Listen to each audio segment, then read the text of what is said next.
नमस्कार दोस्तों। शारिक और उसकी फैमिली के साथ घट गई एक ऐसी खौफनाक घटना कि आज आप सुनेंगे ना तो कांप उठेंगे। बिना देरी किए जिया की जुबानी जानते इस खौफनाक घटना की कहानी को। सारिक और उसकी फैमिली गुजरात के एक छोटे से गांव में अपनी ज़िंदगी बहुत अच्छे से बिता रहे थे। जैसा कि हर इंसान अपनी ज़िंदगी अच्छे से बिताते हैं, हम हर स्टोरी में यही बताते हैं, क्योंकि हर इंसान अच्छे से ही रहता है। अचानक से उसकी लाइफ में कोई भी प्रॉब्लम आती है। इन्होंने कभी सोचा नहीं था कि हमारी ज़िंदगी में एक छोटे से कदम उठाने की वजह से हम खुश रहना चाहते हैं और उस खुशी की वजह से हमारी ज़िंदगी पूरी तरह से बर्बाद हो जाएगी।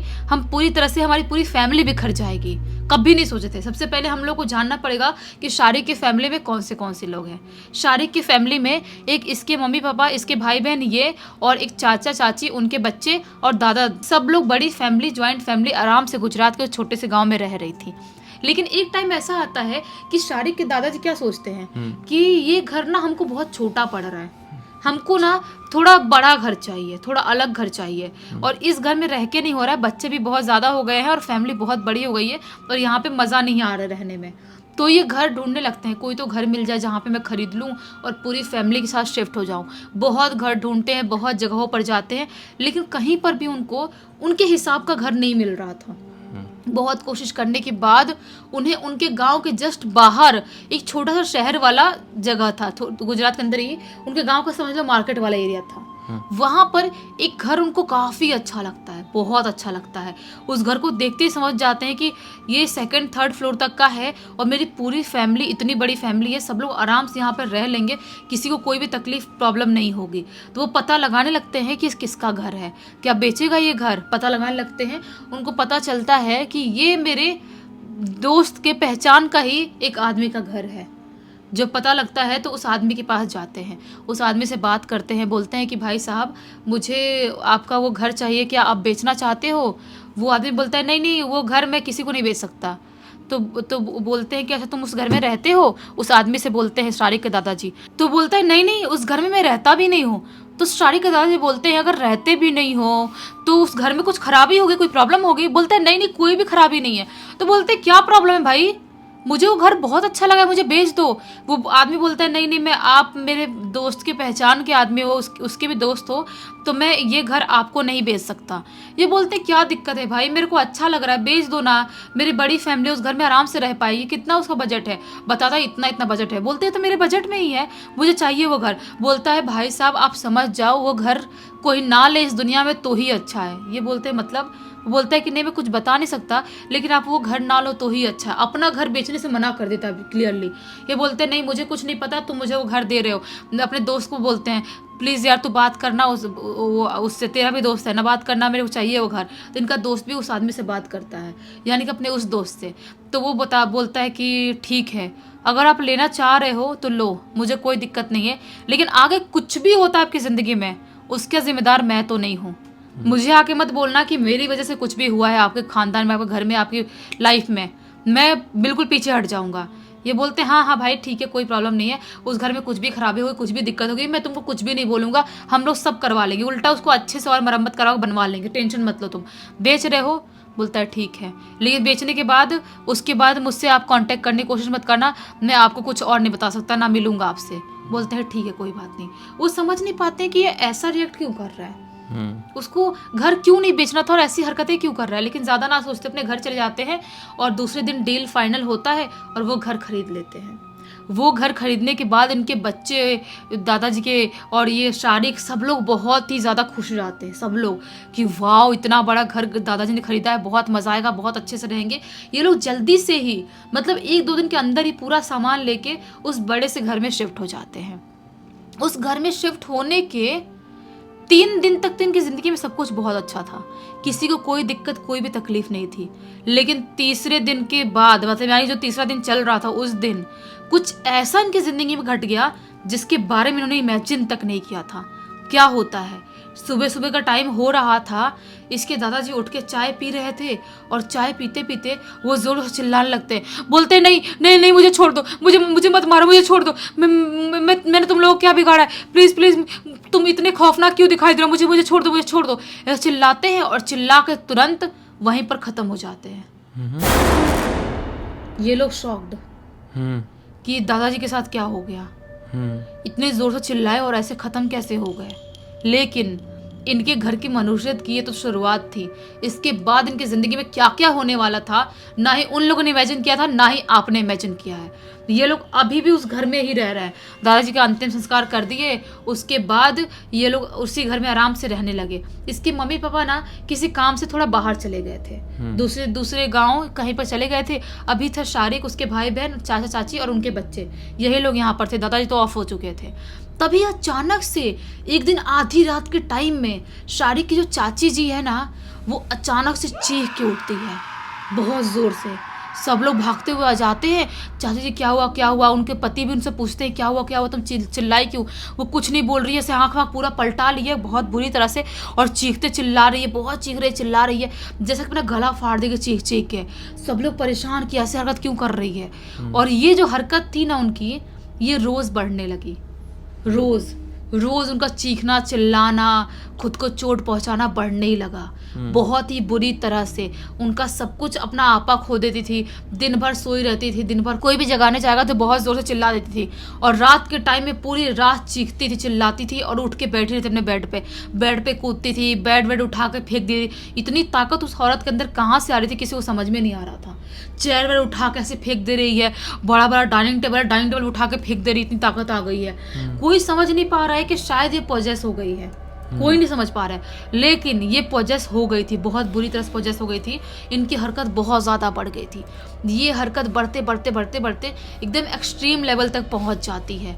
वो खुद को चोट पहुंचाना, अपने बच्चों को चोट पहुंचाना, अपने घर वालों को चोट पहुंचाना, सब कुछ बिल्कुल वैसा कर देती है, सबका जीना हराम करके रख देती है। अब ये लोग समझ नहीं पाते हम करें तो करें क्या। एक दिन ऐसा टाइम आता है, इनको बांध के ही रखते थे। एक दिन ऐसा टाइम आता है कि रात के टाइम में बहुत जोर से चीखने चिल्लाने लगती है, बोलती मुझे छोड़ दो, मैंने तुम लोगों को क्या बिगाड़ा है, मुझे इतने से क्यों मार रहे हो, मुझे क्यों परेशान कर रहे हो, मुझे नोच के क्यों खा रहे हो, मुझे मत खाओ, मुझे नोच के मत खाओ, मुझे छोड़ दो, मैं तुम लोगों को क्या बिगाड़ी हूँ। ऐसा चीखती है चिल्लाती है और अचानक से आधी रात के टाइम में ही अपना दम तोड़ देती है। आधी रात के टाइम में ही चाची जी भी ऑफ हो जाती है। अरे अब ये लोग क्या करें। इनके लिए बहुत ही ज्यादा शॉकिंग था कि चाची जी कैसे छोड़ के चली गई हमको। वो तो बिल्कुल जवान, अच्छी खासी हंसती खेलती फैमिली में थी, उनके बच्चे भी थे, सब लोग थे। अचानक से पॉजेस जैसी हरकत कर रही थी रोज और अचानक से चीखी चिल्लाई, पता नहीं किससे बात कर रही थी और खुद ही खत्म हो गई। दादाजी ने भी किसी से कुछ बात किया था मरने के टाइम पे और इन्होंने भी सेम ऐसी बात किया। मतलब ये था तो था क्या, किसी को समझ में नहीं आया। चाची जी का भी अंतिम संस्कार करवाया गया। उसके बाद इनके घर से रोज रात में ऊपर वाले फ्लोर से ये लोग नीचे वाले फ्लोर पे रहते थे। अभी भी मम्मी पापा इसकी शादी के नहीं आए हैं, बाकी बच्चे और चाचा ही हैं। अब चाची भी नहीं रही, बच्चे लोग हैं, चाचा हैं। ऊपर से चीखने चिल्लाने की, रोने की बहुत ज़्यादा आवाज़ें आती थी ऊपर वाले फ्लोर से, जैसे कोई चीख रहा है चिल्ला रहा है। कई बार चाची की आवाज़ आती थी, बच्चों मुझे बचा लो, अपने पति का नाम लेकर बोल रही है, आप मुझे बचा लो, ये लोग मुझे नोच के खा रहे हैं, मुझे मारने की कोशिश कर रहे हैं, मुझे मार डालेंगे, बचा लो। दादाजी की आवाज़ आ रही है, मुझे बचा लो, ये लोग मुझे कच्चा चबा रहे हैं, मुझे बचा लो। ऐसे चिल्लाने की रोज आवाज आ रही है। ये लोग बुरी तरह से परेशान हो गए, बहुत बुरी तरह से। किसी को कुछ समझ में नहीं आ रहा कि हम करें तो करें क्या, हम कैसे इन सारी चीजों से बाहर निकले, क्या करें। ये सब कुछ होते होते बहुत एक्सट्रीम लेवल तक सब कुछ बढ़ गया था, बहुत बुरी हालत हो गई थी सबकी, कोई कुछ समझ नहीं पा रहा था। बच्चे तो रात भर सो नहीं पाते, डरते रहते थे। बच्चे दिन में सो रहे हैं, स्कूल जाना बच्चों का बंद हो गया, सब कुछ बंद हो गया, इनकी लाइफ उथल पुथल हो गई पूरी तरह से।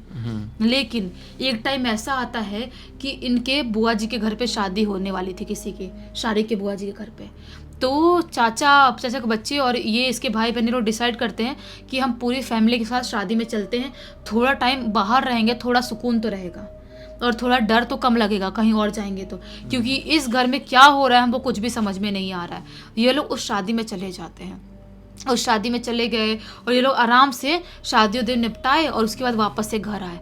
लेकिन जैसे ये लोग जिस दिन घर पर आए, अपनी गाड़ी से बाहर उतरे ही हैं कि इसका शारिक का एक दोस्त दौड़ते हुए आता है, उसका नाम अब्दुल्ला था। दौड़ते आता है, बोलता है भाई शारिक तू कहाँ था। ये बोलता है कि मैं तो बुआ जी के घर था और बहुत दिनों से हूँ, मैं कम से कम 7-8 दिन से बुआ जी के घर गया हुआ था, हम लोग सब लोग गए हुए थे, हमारा घर तो बंद था।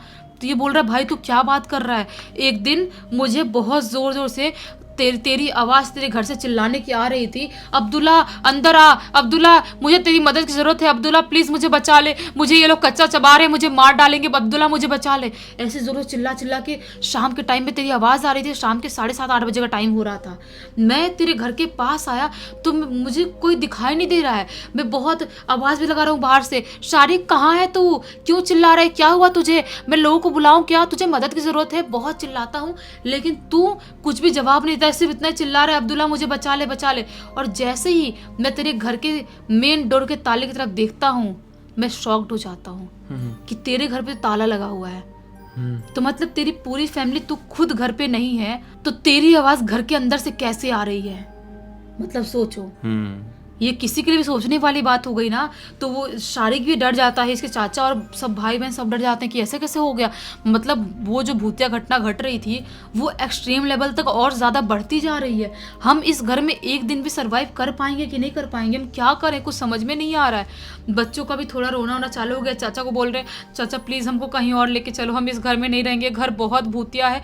और ये देखो अब्दुल्ला भी बोल रहा है कि उसको भी कुछ आवाज़ आई थी। मतलब बाहर वाले लोग भी महसूस कर पा रहे हैं और आस पड़ोस के लोगों से बात करते हैं। वो लोग बोलते हैं कि हाँ आप बिल्कुल सही बोल रहे हो, आपका घर भूतिया है, क्योंकि हमको भी रात के टाइम में चीखने चिल्लाने की बहुत आवाज़ें आती है। जब आप नहीं थे उस टाइम पे भी आपके घर से आप लोगों की बात करने की आवाज़, चीखने चिल्लाने की आवाज़ रोज़ आती थी, रोज़ हम सुन पाते थे। तो आप लोग नहीं थे तो आपके घर पे था तो था कौन चीखता चिल्लाता था। तो ये लोग बोलते ठीक है, हम सोचते हैं, लेकिन अब करे भी तो करे क्या, इतनी जल्दी घर तो नहीं खाली कर सकते ना। अभी शारिक के मम्मी पापा भी घर पे नहीं थे तो ये लोग उस घर में रहना स्टार्ट कर देते हैं। रोज रात में कभी ना कभी किसी ना किसी बच्चे को सोए हुए हैं, अचानक से आँख खोलते थे, उनको यहाँ पर इनके मुंह के सामने कोई भी शैतानी शक्ल वाला इंसान दिखाई देता था। किसी भी बच्चे को दिखाई दे रहा है, कई बार चाचा जी को दिखाई दे रहा है। एकदम परेशान हो गए हैं, समझ नहीं पा रहे हैं कि हम क्या करें। लेकिन अब मजबूरी बोलो क्यों रह रहे हैं, हम मुझे भी समझ में नहीं आ रहा है क्यों रह रहे थे। जब इतनी घटनाएं घट रही तुमको जल्दी छोड़ देना चाहिए था ना। लेकिन इसके शारिक के मम्मी पापा आते हैं घर पे और उसके बाद ये लोग उसके मम्मी पापा को सारी बात बताते हैं। वो लोग शॉक्ड हो जाते हैं सुन के, बोलते हैं कि तुम लोग रह क्यों रहे थे, पहले मुझे ये बताओ, तुम लोगों ने फ़ोन पे एक बार भी हमको क्यों नहीं बताया कि ऐसे ऐसे घटनाएं, ऐसे ऐसे कांड हो रहे हैं, तो हम तुरंत घर पे आए होते और तुम लोग को यहाँ से लेके गए होते। अभी चाची चली गई और दादाजी चले गए और उसके बाद भी तुम लोग को समझ में नहीं आ रहा है, ऐसा तो नहीं होता है ना। तो इसके मम्मी पापा क्या करते हैं, एक बाबा जी को अपने घर पे बुलाते हैं। बाबा जी जब इनके घर के बाहर आते हैं ना, वो ऐसे थर थर थर काँपने लगते हैं ज़ोर ज़ोर से। ये लोग बाबा जी को देख के और घबरा जाते हैं, बोलते हैं बाबा जी की क्या हुआ, आप ऐसे कांप क्यों रहे हैं। बाबा जी बोलते हैं बिल्कुल भी ठीक नहीं है, कुछ भी ठीक नहीं है आपके घर पे, आप इस घर पे रह क्यों रहे हो। बाबा जी चिल्लाते हुए बोलते हैं। ये लोग बोलते हैं क्योंकि ये घर हमने खरीदा है। बाबा जी बोलते हैं क्यों खरीदा आपने ये घर, आपको किसी ने बताया नहीं कि इस घर को नहीं खरीदना चाहिए था। ये लोग बोलते हैं कि बाबा जी पता नहीं, वो तो हमारे जो घर के बुजुर्ग थे उन्होंने खरीदा था, हमको कुछ भी पता नहीं इस घर के बारे में, क्या हुआ क्या है। बाबा जी बोलते हैं 1 मिनट, पहले तो मैं इस घर के अंदर नहीं घुसूंगा, कुछ भी हो जाए। मेरे लिए यहाँ पर घर के बाहर चेयर लगाओ, एक चेयर लगाया जाता है। बोलते हैं सब लोग घर से बाहर निकल के मेरे पास आओ। सब लोग पास आते हैं। बाबा जी बोलते हैं कि आपके घर पे बहुत सारी शैतानी शक्तियों का वास है, जितनी आप सोच भी नहीं सकते, आप गिन भी नहीं सकते, इतनी सारी शैतानी शक्तियां आपके घर पे रहती हैं। ये बोलते क्या क्या हमारे घर पे इतनी सारी शैतानी शक्तियां क्यों रहती, कैसे रहती है। बाबा जी बोलते हैं आज से नहीं, बहुत सालों से, इतने टाइम से रह रही हैं कि इस घर में कोई रहने की कभी हिम्मत नहीं कर पाया। आपके आने से पहले यहाँ पर कोई रहता था। ये लोग बोलते हैं नहीं, देख के तो नहीं लग रहा था कि बहुत टाइम से यहाँ पर कोई रह रहा है। बाबा जी बोलते कोई रह ही नहीं सकता इस घर में, मैं खुद कदम नहीं रख सकता, इतनी ज्यादा नकारात्मक शक्तियाँ यहाँ पर है। अगर मैं अपनी कदम रखता हूँ तो मुझे भी वो पजेस्ट करने की कोशिश कर सकती हैं, इतनी भारी शक्तियाँ हैं। तो ये लोग बोलते बाबा जी हम ठीक कैसे करेंगे, हम कैसे उस घर में रह पाएंगे। बाबा जी बोलते जितनी जल्दी हो सके उस घर को खाली कर दो, छोड़ दो, वो घर नहीं बिक रहा है, मत बिके, भाड़ में जाए, जिंदा रहोगे तो बहुत पैसे कमा लोगे, बहुत घर खरीद लोगे, छोड़ दो उस घर को। ये लोग ऐसा ही करते हैं, वो लोग उसी दिन उस घर को छोड़ देते हैं, अपने किसी रिश्तेदार घर पे जाके रहते हैं और उसके बाद ये लोग डिसाइड करते हैं कि हम लोग ये गांव ही छोड़ देंगे। ये गांव छोड़ के ये लोग सब लोग अहमदाबाद शिफ्ट हो जाते हैं। पूरी फैमिली के लोग अहमदाबाद शिफ्ट हो जाते हैं। आज से 4 साल पहले ये पूरी घटना घटी थी और आज 4 साल बीत गए हैं, आज भी उन दिनों को ये लोग बिल्कुल भी नहीं भूल पाते हैं। शारिक, उसके भाई बहन, उसके चाचा, क्योंकि मम्मी पापा तो थे ही नहीं भुगतने के लिए, लेकिन ये लोग भूल नहीं पाए हैं। आज 4 साल भी लगता है कि अभी कल की तो बात है। अगर वो घर नहीं छोड़े होते शायद एक एक करके सब लोग खत्म हो जाते, कोई भी जिंदा नहीं बचता। ये कहानी सुनकर तो मुझे ऐसा लग रहा है कि ये लोगों ने घर छोड़े क्यों नहीं पहले। छोड़ दिए होते तो हमारा आज का एपिसोड ही नहीं बनता। हाँ वही बात है ना। उनके साथ ये सब कुछ घटा ही नहीं होता। जब शुरुआत हुई थी तभी समझ गए थे, उनको वहां से निकल जाना चाहिए था, सब अच्छा हो जाता। वही तो। और जो मकान मालिक जो बेचने के लिए मना कर रहा था, वो रीजन इसी रीजन की वजह से मना कर रहा था ना। वो भला आदमी था जो मना कर रहा था अब मत लो ये घर। सही बात है। खैर जो होना था वो तो होके ही रहता है, चाहे कितने भी हाथ पैर मार लो उस चीज से बचने की, नहीं बच पाओगे। जो किस्मत में लिखा है वो होके ही रहेगा, क्योंकि किस्मत कुछ और नहीं, आपके अपने कर्मों का फल होता है, जो कई बार आपकी वजह से आपका पूरा परिवार भी भुगतता है, या फिर आपके परिवार वालों के कर्मों की वजह से आप भी भुगतते हैं। इस पूरी घटना की जानकारी हमको शारिक ने ही लिख के भेजा, ताकि सभी लोगों को इन्फॉर्मेशन मिले कि भाई जो गलती हम लोगों ने किए थे, जिससे और बड़ी परेशानी का सामना करना पड़ सकता था, इन लोगों ने काफी कुछ सामना किए लेकिन और बड़ी पड़ सकती थी भाई, तो वो गलती कभी कोई और ना करे।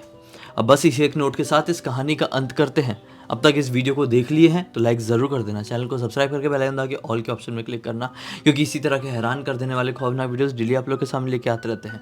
इंस्टाग्राम की लिंक इस वीडियो के डिस्क्रिप्शन बॉक्स में मिल जाएगी, क्लिक करके डायरेक्टली वहाँ पर पहुंच जाना। इसी तरह की कोई भी कहानी, टॉपिक या जानकारी आप लोग के पास भी तो लिख भेजना, हो सकता है हमारा अगला वीडियो कल आपके हिसाब से ही बन रहा हो। तो चलिए कल फिर से मिलते हैं, तब तक के लिए बहुत बहुत धन्यवाद। आपका दिन शुभ हो।